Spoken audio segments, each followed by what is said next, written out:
Guys ये तो आपको पता ही है कि पूरी ही दुनिया में 195 यानी कि 195 टोटल कंट्रीज हैं। पर अगर मैं आपसे सवाल पूछूं कि इन 195 कंट्रीज में से कौन सी कंट्री यंगेस्ट है, तो आप लोग क्या जवाब देंगे? By the way, youngest country से मेरा मतलब यंगेस्ट पॉपुलेशन से बिल्कुल नहीं है, बल्कि ऐसी कंट्री जो भी रिसेंटली ही बनी है, इसका जवाब आपको देना है। चलिए इसका जवाब मैं आपको देता हूं।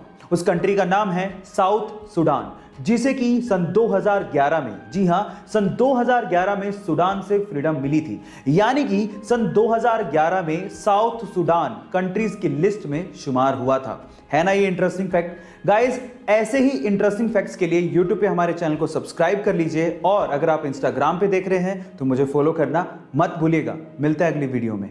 पढ़ाई का और पैसा कमाने का आपस में कोई लेना देना नहीं है, इसीलिए उस लड़के ने 10वीं क्लास के बाद पढ़ाई छोड़ दी और भजिया बेचकर पैसा कमाना शुरू कर दिया। फिर अपने दोस्त की मदद से 1948 में यमन चला गया और वहां पर एक पेट्रोल पंप पे काम करना शुरू किया। देखते ही देखते अपनी मेहनत की बदौलत वो वहां पे क्लर्क और फिर मैनेजर बन गया। लेकिन उसके दिमाग में तो अलग ही सनक चल रही थी। फिर वहां से अच्छी खासी नौकरी छोड़ के 50,000 रुपया लेकर वो इंडिया आया और यहां पर मसाला और पॉलिस्टर बेचने की कंपनी शुरू की, और देखते देखते 10 लाख की टर्नओवर के साथ इंडिया की सबसे बड़ी प्राइवेट कंपनी बना डाली।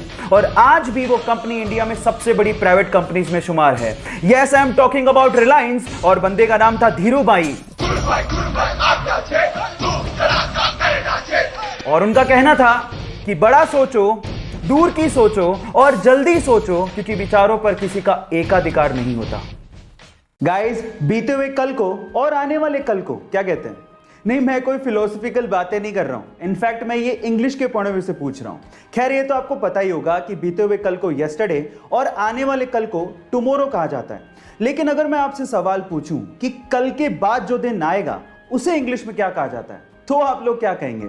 ज्यादातर लोगों का आंसर होगा डे आफ्टर टुमारो, क्योंकि ज्यादातर लोग यही इस्तेमाल करते हैं। लेकिन इंग्लिश में इसके लिए भी एक प्रॉपर वर्ड है, जो है ओवर मोरो। जी हां, कल को टुमारो कहते हैं, तो कल के बाद आने वाले कल को ओवर मोरो कहते हैं। OVERMORROW।